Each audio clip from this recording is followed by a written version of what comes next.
बिस्मिल्लाहिर्रहमानिर्रहीम। अस्सलाम वालेकुम। आज हम crispy chicken pizza roll ups बना रहे हैं। आप बच्चों को लंच बॉक्स में भी दे सकते हैं और शाम की चाय के साथ तो बहुत ही लजीज, क्रिस्पी, क्रंची, इतने टेस्टी आपको पिज़्ज़े का फ्लेवर आएगा। और थोड़ी सी डिफरेंट रेसिपी है, बहुत ही मज़े के लगते हैं, तो ज़रूर आपने ट्राई करने हैं और वीडियो को एंड तक ज़रूर देखना है। स्टार्ट करते हैं आज की वीडियो को।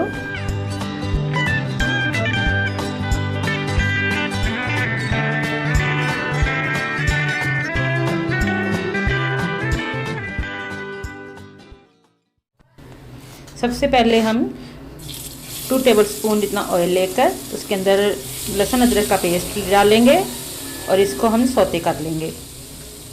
इसमें मैंने एक हरी मिर्च भी ग्राइंड की हुई थी। अब ये चिकन टिक्का के चंक्स हैं मेरे पास, ये भी मैंने इसके अंदर ऐड कर दिए और इसके साथ हमने प्याज चॉप किया हुआ था वो शामिल कर दिया है।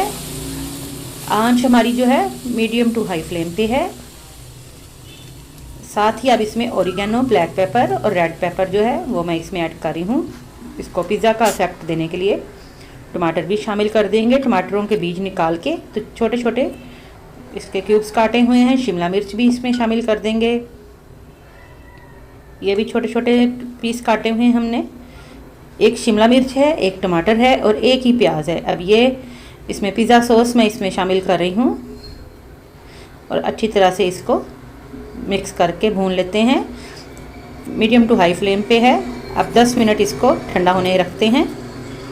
ये मैंने इसमें अब बॉयल चिकन तकरीबन हाफ कप जितना ऐड किया है। इस तरह से अपने चम्मच से अब इसको सारे को मिक्स कर देना है। चलिए, ये आपके रोल अप्स के लिए बेहतरीन सा मिक्सचर हमारा तैयार है। ठंडा करते हैं थोड़ी देर। अब ये देखें, मैंने 10 मिनट इसको मज़ीद दिए हैं और इसके बाद अब इसके रोल बनाएंगे हम झटपट फटाफट से। आप साइज़ कोई भी रख सकते हैं इनको। फिंगर रोल्स अगर आपने एपेटाइज़र बनाने हैं कोई पार्टी वगैरह के लिए 1 बाइट, तो आप छोटे छोटे बना लें, और या रेगुलर बनाने हैं तो आप इस तरह इतना साइज़, बस नॉर्मल बहुत अच्छा है, बस इतना साइज़ रख के तो इसी तरह से बनाने हैं। मैं दूसरा भी बना के तो आपको दिखाती हूँ। इस तरह से बहुत ही टेस्टी, बहुत ही फ्लेवरफुल बनते हैं। अगर आपने इसको मज़ीद अच्छा करना है तो आप इसमें मोज़रेला चीज़ भी ऐड कर सकते हैं, उससे इसका टेस्ट जो है वो मज़ा दुबाला हो जाएगा।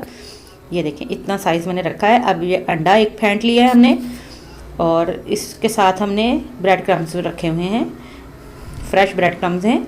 अब अंडा जो है मैंने इसमें 1 चम्मच मैदा भी शामिल किया है।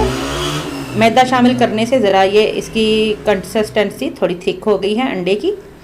इस तरह से आपने एग वॉश कर लेना है इसको, यानी कि अंडे की कोटिंग, और अब इसके ऊपर ब्रेड क्रम्स की कोटिंग करके तो इसको आपने फ्राई कर लेना है। आप इनको 1 हफ्ते के लिए फ्रिज में और 15 से 20 दिन इजीली ये फ्रीज़र में भी आप रख सकते हैं। जिप लॉक बैग में आप फ्रीज़र में रखिएगा तो बहुत ही शानदार रहते हैं। जब आपने निकालने हुए आधा घंटा आपने इनको फ्रिज में रखा और इसके बाद आप इनको फुल हीट में बॉयल, जब बबलिंग पे आता है ऑयल, उसमें आप फ्राई कर लें। अब ये देखें, मैं इनको फ्राई कर रही हूँ। झटपट फटाफट से ये तैयार हो जाएंगे। अब हाई फ्लेम पे है हमारा, क्योंकि सारी चीज़ें तो पकी हुई हैं इसमें, सिर्फ हमने इसको क्रिस्पी कलर क्रंची देना है। ये देखें कितना खूबसूरत इसका कलर आ गया है। तो आपने भी इनको गोल्डन होने तक क्रिस्पी करने हैं और इसके बाद आपने सर्व कर देना है गरम गरम। तो उम्मीद करती हूँ आज की वीडियो पसंद आई होगी। दुआओं में याद रखिएगा। अल्लाह हाफिज़।